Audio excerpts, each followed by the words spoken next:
Aper, le sanglier en latin.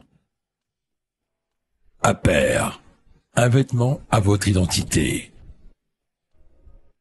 Avec Aper, sortez des marques woke.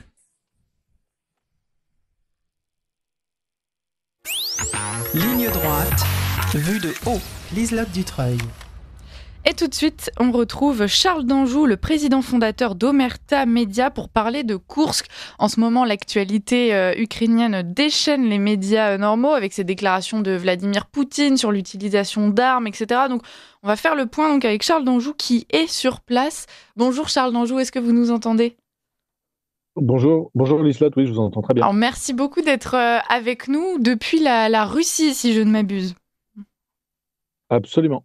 Alors, est-ce que vous pourriez commencer par nous parler de la situation sur place ? Il me semble que donc pour Omerta, ça fait quelques jours que vous baroudez dans la zone, vous rencontrez des soldats, vous êtes sur le terrain. Alors, est-ce que pour une fois, on pourra avoir un retour concret et véridique de la situation à Koursk ? Oui, on vient de terminer un reportage avec une unité de dronistes. Ce sont des pilotes de drones de reconnaissance ou de drones kamikazes qui ont été transférés de la région du Donbass à la région de Koursk le lendemain de l'offensive ukrainienne, comme beaucoup d'unités russes qui ont été amenées en urgence pour bloquer les Ukrainiens qui étaient arrivés quasiment à une petite quinzaine de kilomètres de course, donc il y avait vraiment urgence. Et depuis, eh bien, alors dans un premier temps, leur objectif, leur mission était de protéger la centrale de Kourtchatov. C'est une centrale atomique de type Tchernobyl qui se situe à une cinquantaine de kilomètres de la ville de Koursk et qui était, selon toute vraisemblance, l'un des objectifs de l'armée ukrainienne dans son offensive du mois d'août. Et depuis, donc les Russes ont réussi dans un premier temps, à contenir l'armée ukrainienne, et puis ensuite à la repousser jusqu'à lui reprendre les 2 tiers quasiment des 1200 kilomètres qu'elle avait conquis. Et donc aujourd'hui, ils sont en train de réduire la présence ukrainienne, qui possède quand même encore une poche assez importante, mais elle se réduit de semaine en semaine. Et en allant faire ce reportage, on ne savait pas très bien quel était l'état d'esprit des Ukrainiens, puisqu'ils sont vraiment ils sont loin de leur base, ils sont en territoire russe. Ils se prennent tous les jours tout ce que les Russes peuvent leur envoyer sur la figure, c'est envoyé. Et en fait, on comprend quand on est sur place que les Ukrainiens répondent à la mission qui leur a été assignée par Zelensky, c'est-à-dire tenir coûte que coûte le plus longtemps possible ce terrain, qui est un terrain boisé, très peu urbanisé, donc très difficile à tenir quand on est en défense, parce que on se défend mieux quand on a des bâtiments dans lesquels s'abriter, des infrastructures urbaines qui permettent de se fortifier. Là, il n'y a pas grand-chose en fait à part la ville de Soudzha, il n'y a pas grand-chose. C'est de la forêt et des champs. Mais ils tiennent coûte que coûte, ce qui prouve qu'ils ont encore contrairement à ce que disent certains, ils ont encore un moral d'acier. Et d'ailleurs, la pression russe augmentant, l'état-major de Kiev a envoyé très récemment à nouveau de très bonnes brigades, ces mêmes brigades qui avaient percé la frontière russe au mois d'août et qui s'étaient retirées ensuite pour laisser la place à des mobilisés. Eh bien, elles sont de retour pour essayer de retarder un maximum et de gêner l'effort russe pour les sortir de cette poche de Koursk.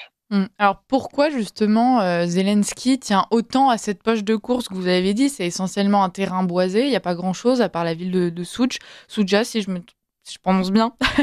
Alors pourquoi, oui, c'est ça. Quel est l'intérêt de ce territoire ? Est-ce que c'est seulement symbolique ? Est-ce que stratégiquement, l'abandonner, ça représenterait aussi une épine dans le pied de Zelensky ? Voilà. Quelles sont les raisons ?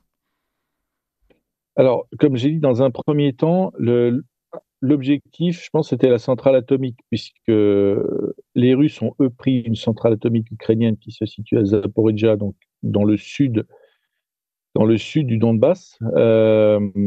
Et il est vraisemblable que les Ukrainiens aient voulu ensuite, prenant cette centrale, eh bien, récupérer un élément de négociation assez fort avec les Russes, peut-être même faire un peu de chantage autour de... Bon, voilà, ça c'est clair. Après, il n'y a pas vraiment d'objectif, à part cette centrale nucléaire qu'ils n'ont jamais pu atteindre. Il n'y a pas vraiment d'objectif, comme vous l'avez dit, stratégique, tactique sur le sol russe. C'est à mon avis essentiellement un objectif, une mission politique. Dans un premier temps, ça permettait aux Ukrainiens d'humilier Vladimir Poutine et de montrer qu'ils étaient capables de mener une invasion comme la Russie n'en a pas connu depuis Barbarossa, l'opération allemande de 1941. Ça, c'est incontestablement réussi. Et puis maintenant, et puis il y avait un troisième objectif aussi, c'était de montrer aux soutiens occidentaux que l'armée ukrainienne était en mesure d'infliger des défaites à la Russie et qu'il fallait absolument continuer à la financer, à la former et à lui fournir des armements. Voilà. Aujourd'hui, on sent que Zelensky est un peu fébrile et que voilà, l'avenir est incertain malgré tout. Et c'est un peu quand même la surprise, puisqu'on dit que l'armée ukrainienne manque d'hommes, etc. Et c'est vrai, mais les Ukrainiens continuent à vouloir se battre et ça, c'est indéniable, quoi. Ils sont Alors, pas du tout démoralisés. Quand vous nous parlez de ce moral d'acier, ce sont vos mots, Charles d'Anjou, ce moral d'acier des Ukrainiens, est-ce qu'il faut y voir l'effet est-ce que les Ukrainiens croient encore à leur victoire? Est-ce que c'est ça qui les motive et qui les fait tenir? Ou bien est-ce que c'est une sorte d'élan d'honneur, de bravoure et de courage qui les fait penser que voilà, ils tiendront jusqu'au dernier, même s'ils s'imaginent bien que désormais ça va être compliqué pour l'Ukraine? Mais je crois qu'il y a les deux. Il y a d'abord le fait de se sentir soutenu par l'Europe occidentale et par les États-Unis. Ça, c'est voilà. Ça, c'est sans ce soutien-là, ils auraient déjà craqué, c'est évident. Ce qui pose le problème du début d'année prochaine. Si les Américains relâchent le soutien, là, effectivement, ça aura un impact évident sur le terrain, sur le moral. Mais il y a aussi des raisons plus locales. C'est que je crois que quand même une bonne partie de l'Ukraine, notamment de l'Ukraine de l'Ouest, toute l'Ukraine qui démarre à Kiev et qui se termine à la frontière roumaine, près de Lvov, est en fait devenue foncièrement anti-russe.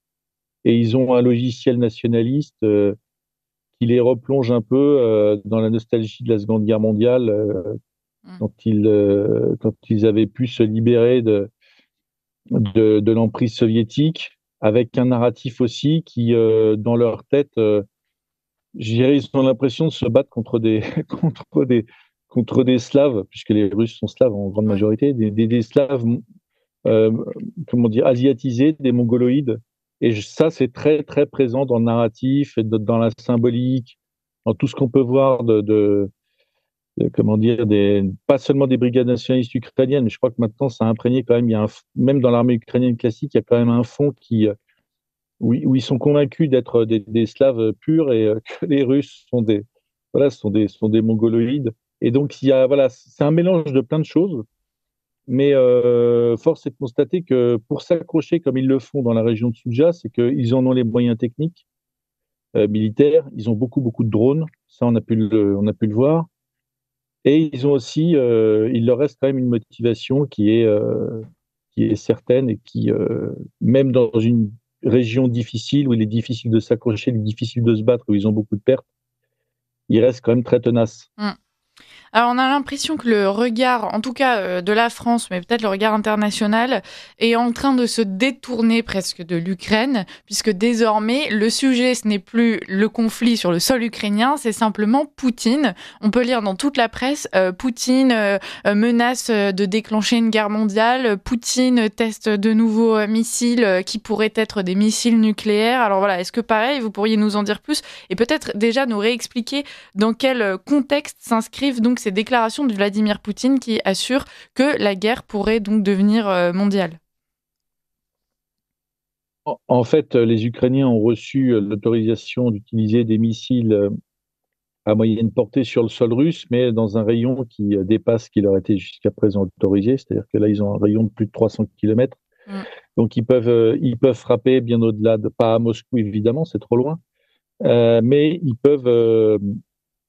le rayon d'action de ces missiles est augmenté et c'est une autorisation américaine et une autorisation aussi plus largement occidentale, puisque les Ukrainiens ont reçu des missiles des États-Unis, de la France, de l'Allemagne, de différents pays. En réalité, donc la réaction de Poutine, en fait, Poutine réagit à cette autorisation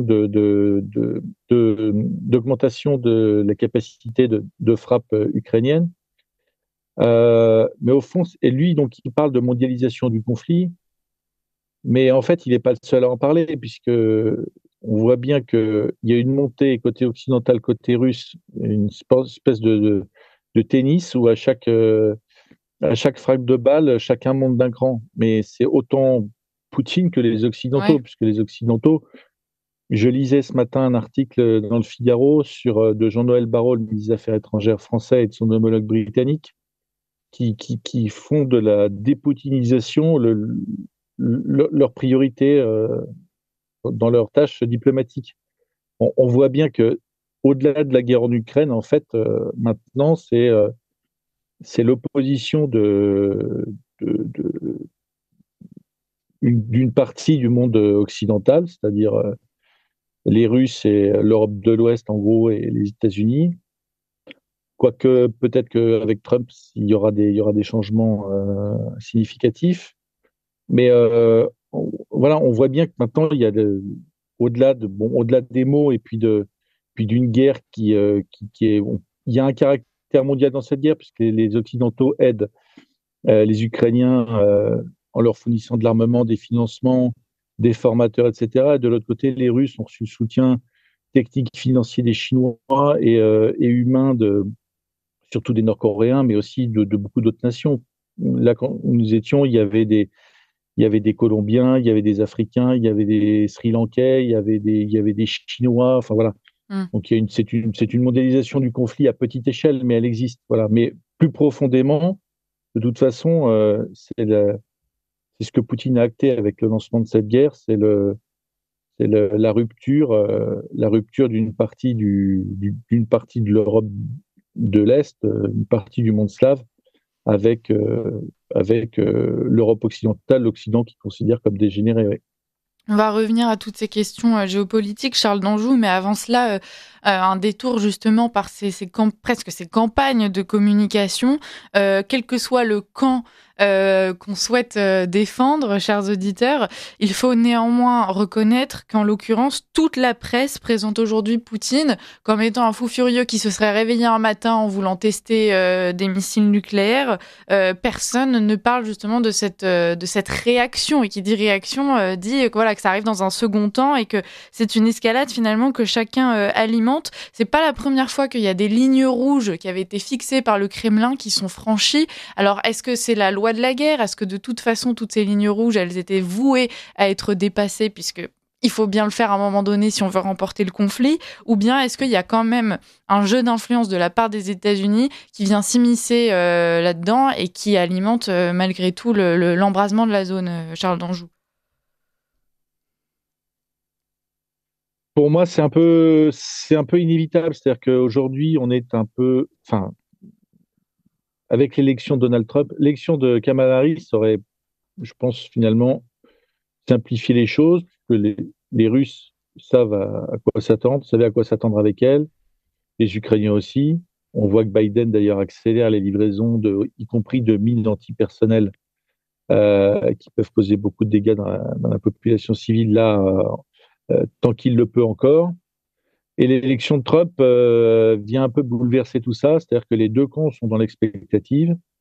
Les Russes, je pense, apprécient Donald Trump pour ce qu'il est. Ils savent comment lui parler, ils ont compris qui il était. Je crois qu'humainement, ça colle assez bien.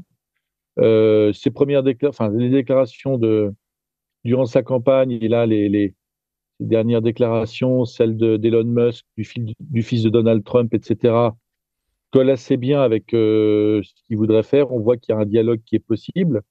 Et côté ukrainien, eh bien évidemment, on attend de voir ce qui va se passer. Et je pense que tout va dépendre de la dynamique que va impulser Donald Trump après son investiture fin janvier.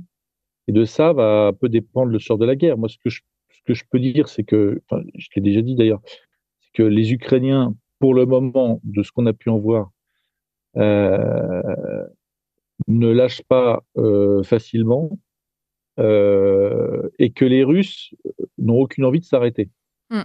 Et ils n'ont aucune envie de s'arrêter parce que de leur côté, il faut bien comprendre qu'ils ont lancé une dynamique où, sur le terrain, ils ont, avec difficulté, et ça a pris du temps, mais ils ont lancé le fameux rouleau compresseur russe, c'est-à-dire que ça y est, la machine est lancée et que elle sera compliquée à arrêter et qu'ils ont les moyens que leur fournissent les ventes de pétrole, de gaz, mais aussi tout le complexe militaro-industriel russe qui tourne 24 heures sur 24, 7 jours sur 7. Donc, ils sont tout à fait autonomes et suffisants euh, pour continuer à mener cette guerre et à l'amplifier.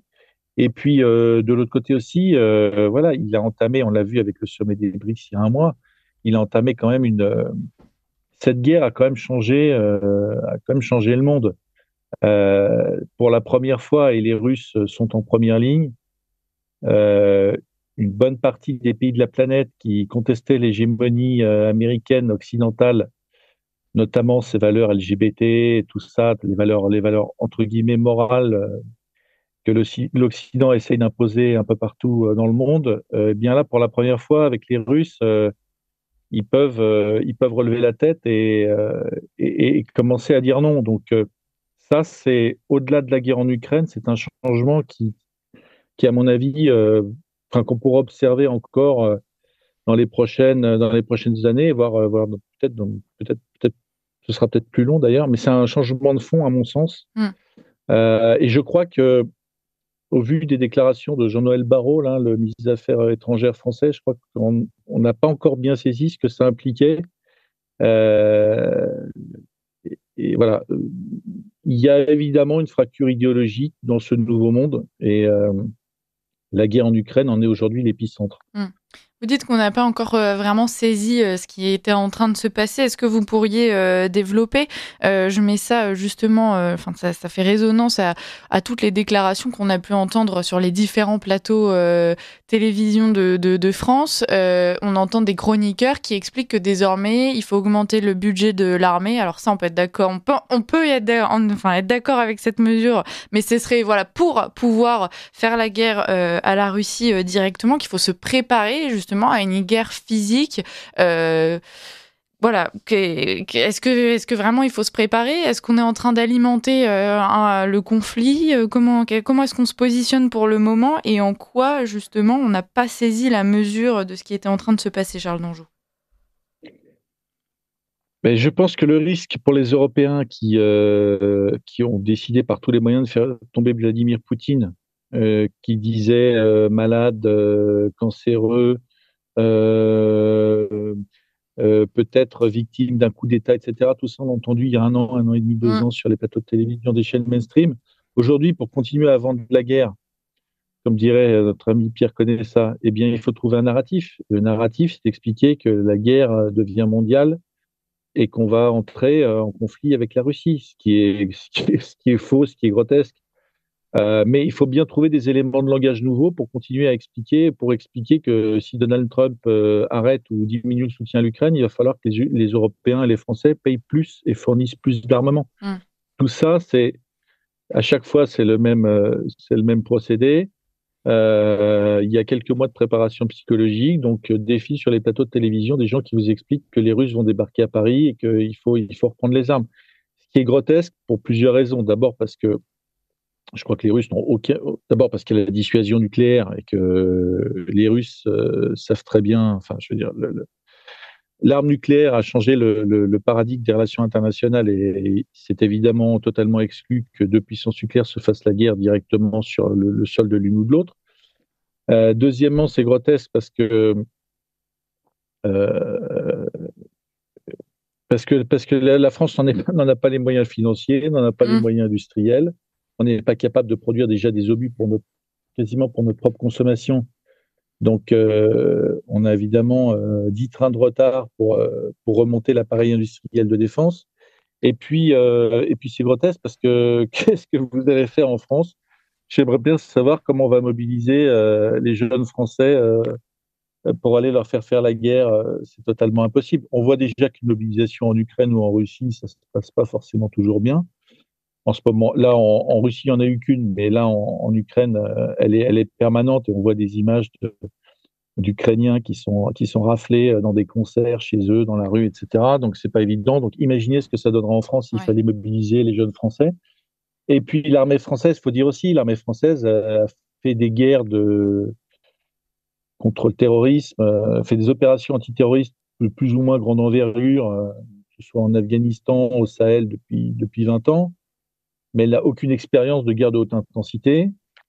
Et on peut critiquer les Russes, on peut leur trouver beaucoup de défauts, et parfois on peut penser qu'ils bricolent un peu, etc. Mais en fait, ils savent faire la guerre. Et aujourd'hui, je suis pas certain que l'armée française, qui serait capable de déployer que 3 ou 4 brigades, c'est-à-dire peut-être 30 ou 40 000 hommes, puisse sache faire la guerre dans des conditions extrêmes.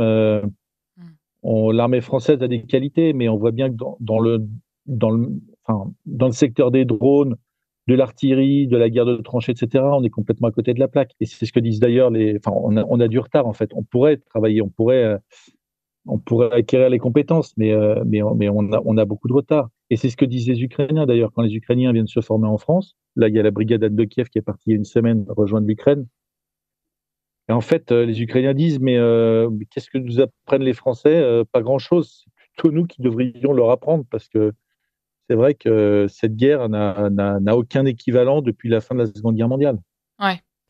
Quand vous avez rapidement évoqué Trump, et donc on peut reparler de ses positions plutôt pacifistes, si Donald Trump choisit de se retirer ou en tout cas de calmer son implication justement dans ce conflit, l'implication des États-Unis, est-ce que vous pensez que les Européens resteront engagés malgré tout, ou bien est-ce qu'une fois de plus, le travail d'influence des États-Unis pourrait aussi pousser l'Europe à se désengager d'une certaine façon?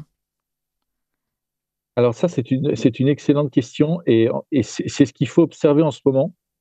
Euh, de ce que je peux voir, on peut observer par exemple un individu qui s'appelle Benjamin Haddad et qui est ministre des Affaires européennes et qui court en ce moment les plateaux de télévision pour expliquer qu'il faut soutenir l'Ukraine et qu'il faut que l'Europe prenne le relais des États-Unis si jamais Trump faiblit dans son soutien à l'Ukraine.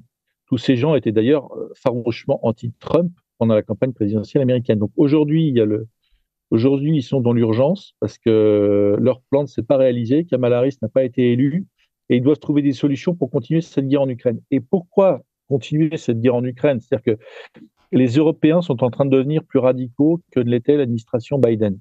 Et pourquoi? Et là, il faut revenir. C'est pas une question de menace territoriale, etc. Je suis convaincu que les Russes, autant l'Ukraine, on est dans leur précaré, on est sur une partie de l'ancien empire tsariste, de l'Union soviétique, etc. Il y a une partie de l'Ukraine qui est russophone. Il y a du sens là-dedans. Bon. Mais euh, il y a- c'est tout à fait grotesque d'expliquer d'expliquer que l'Europe occidentale est menacée territorialement par la Russie. Ça ne tient pas la route. En réalité, tous ces gens cherchent à faire peur à l'opinion publique pour que l'opinion publique soit convaincue qu'il faille rapidement passer à la caisse pour soutenir l'Ukraine. Et la raison fondamentale, si elle n'est pas celle d'une invasion territoriale possible, probable de la Russie, etc., c'est qu'en fait, la Russie, sur un plan idéologique, est à l'opposé de ce que souhaite, du modèle de société que souhaitent ces élites, en particulier, il faut bien dire, de toute la Macronie et une bonne partie de l'extrême gauche. C'est-à-dire que la Russie est un pays où la spiritualité tient une place centrale. La Russie est un pays où les valeurs morales sont reconnues et sont sont reconnus d'utilité publique. Il n'y a pas de publicité pornographique dans les rues. La Gay Pride est interdite. Tout un tas de choses qui, en fait, bien avant cette guerre en Ukraine, révulsaient déjà euh, toute cette petite équipe occidentale.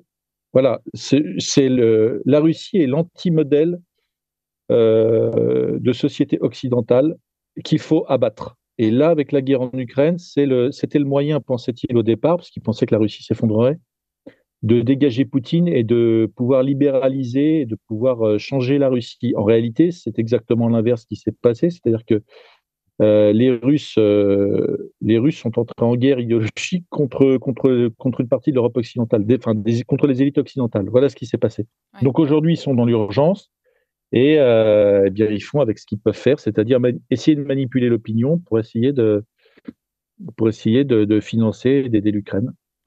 Oui, quand on vous écoute, on comprend qu'on a péché par orgueil. Vous nous dites que voilà, on espérait que, enfin, en tout cas, on s'attendait à ce que la Russie s'effondre en engageant, enfin, en s'associant à ce conflit lorsqu'il a débuté. En réalité, c'est l'inverse qui s'est produit. Et aujourd'hui, la Russie, vous allez nous dire si je me trompe, mais la Russie se présente plus puissante et influente que jamais, avec donc bien sûr sa position, notamment sur le front de course que vous trouvez, ce fameux rouleau compresseur qui a été mis en place, mais aussi l'apparition d'alliances, y compris économiques, avec l'ensemble des BRICS. On a vu ce grand forum. Voilà. Est-ce que finalement cette guerre, ça n'a pas eu l'effet inverse escompté ? Est-ce que le jour où elle se finira, quel que soit le vainqueur, a priori, pour l'instant, ça se présente assez mal pour l'Ukraine et l'Europe. Justement, on n'aura pas donné l'occasion à la Russie d'asseoir plus que jamais son influence et sa puissance de ce côté-là du monde.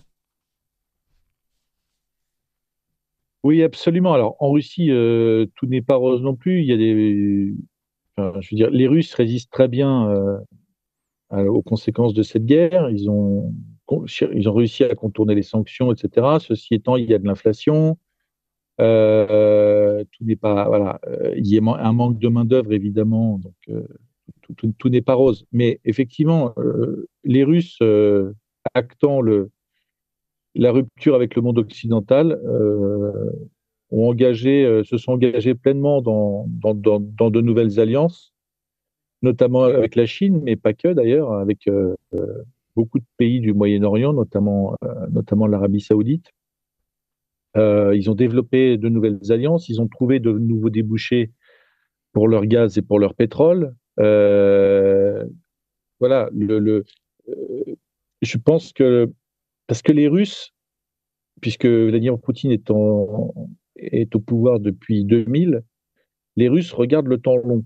Ouais. Donc ils savent qu'à court terme, il leur faut gagner cette guerre, ne serait-ce que pour une raison intérieure, ils ne peuvent pas partir avec une demi-victoire, parce que la population russe ne le comprendrait pas, elle ne comprendrait pas autant d'efforts et autant de pertes, autant de sacrifices pour un résultat en demi-teinte, c'est tout à fait à exclure, ce qui veut dire que les Russes vont continuer jusqu'à récupérer des objectifs significatifs qui leur permettent d'expliquer à la population qu'ils sont victorieux. Ça, c'est la première chose. Et puis ensuite, évidemment, ils ont conscience qu'avec Donald Trump, ils peuvent s'entendre, ils peuvent trouver après la guerre, une fois une partie des sanctions levées, etc., ils peuvent trouver des terrains d'entente. Ça, ils l'ont bien compris. Mais ils savent que Donald Trump n'est président que pour 4 ans. Et que dans 4 ans, c'est peut-être un démocrate ou une démocrate qui sera élu. Et donc, ils ne peuvent pas, en considérant le temps long, puisque c'est redevenu un empire, que Poutine est un peu un tsar, il sait très bien qu'il faut préparer l'avenir et que dans 4 ans, tout peut à nouveau changer. Donc, c'est ce qui nous manque dans les démocraties occidentales, c'est-à-dire que comme il y a ni cohérence ni en fait intérêt national dans les politiques qui sont menées, eh bien on n'a pas de ligne directrice, on sait pas trop où on va et voilà, on manque de profondeur stratégique. Voilà, c'est ce que les Russes